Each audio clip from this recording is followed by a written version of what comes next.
Alors revenons dans le cahier de texte pour vous montrer le fonctionnement de ce qu'on appelle les activités.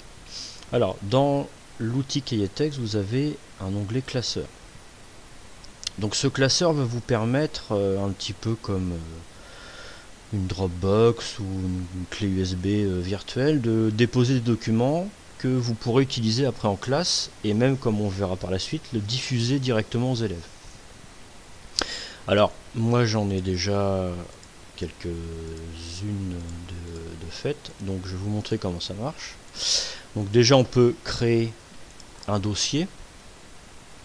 Donc pour créer un dossier, vous avez ici l'outil. Donc vous avez un dossier.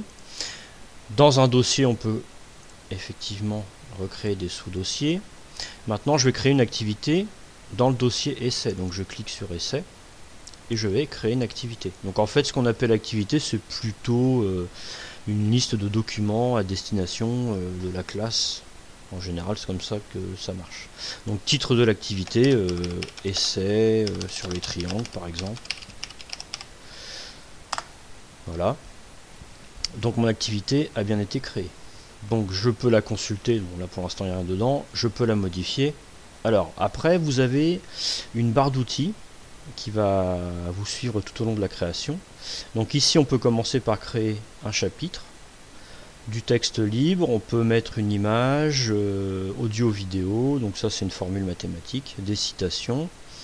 On peut incorporer un enregistrement audio, un formulaire, un lien internet, un contenu externe comme par exemple une vidéo YouTube, des pièces jointes ici et une mise en forme pour écrire ce qu'il faut retenir. On va commencer par un paragraphe.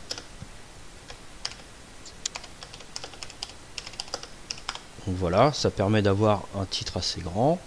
Ensuite, donc vous voyez à chaque fois, hein, chaque fois que j'ai fini une étape, je peux la barre d'outils me suit. Donc je peux après créer du texte.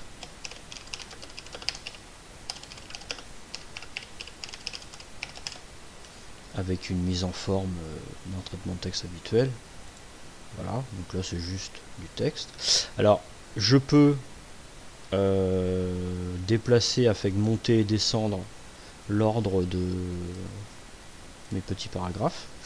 Maintenant je peux par exemple en mettre une image. Donc l'image on va la chercher avec une barre d'outils.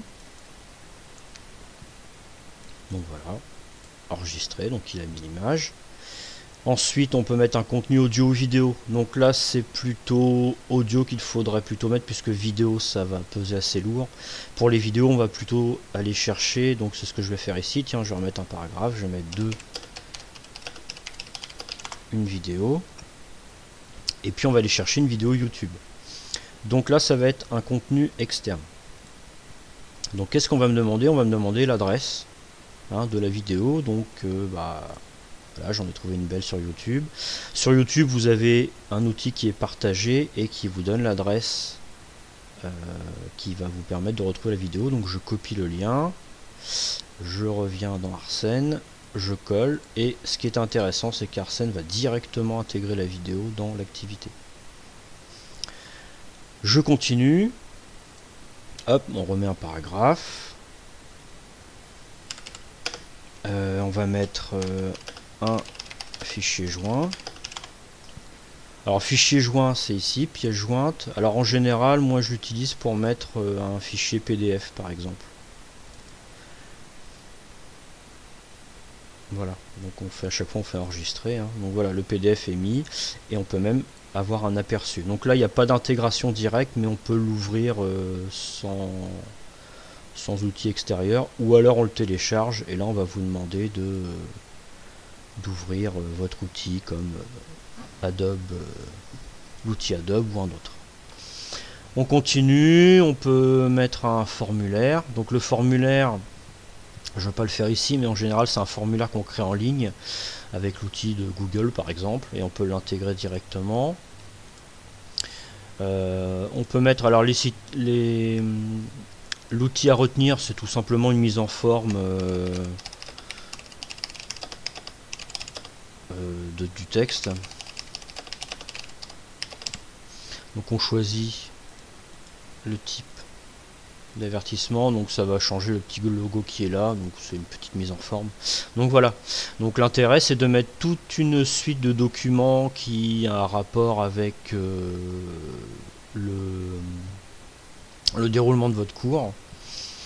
On peut mettre une image d'illustration, on peut choisir des mots-clés, quel type d'activité il s'agit et le niveau. Alors une fois qu'on a fait ça, on enregistre. Donc votre activité est ici. Et si je la consulte, je retrouve tout ce que j'ai mis. Alors ce qui est intéressant, c'est de mettre tous les documents qu'on fait voir aux élèves en classe dans une même activité, et en passant en plein écran, eh bien vous pouvez les faire défiler au fur et à mesure, notamment si on a une suite de vidéos, on peut les mettre directement dans Arsène, et donc on a pu aller les chercher, ou sur sa clé USB, ou en ligne. Là vous avez tout intégré, et donc je peux lancer ma vidéo et la mettre en plein écran comme si c'était dans le navigateur. Après je peux mettre mes fichiers PDF et les télécharger, etc. au fur et à mesure. Donc c'est une idée intéressante. Ce qui est intéressant aussi, donc là je reviens, je reclique sur l'activité. Ce qui est intéressant, c'est surtout la diffuser aux élèves.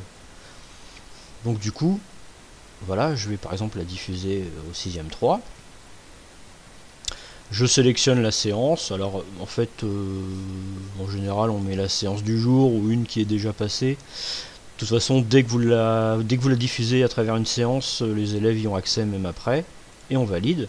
Donc les élèves, dans leur cahier texte, quand ils vont aller dans Classeur, vont retrouver cette activité-là, et donc vous pouvoir éventuellement disposer des mêmes documents, des mêmes vidéos que vous avez utilisées en classe. Donc ça a quand même un intérêt pour un suivi à la maison. Donc voilà pour les principales utilisations des activités.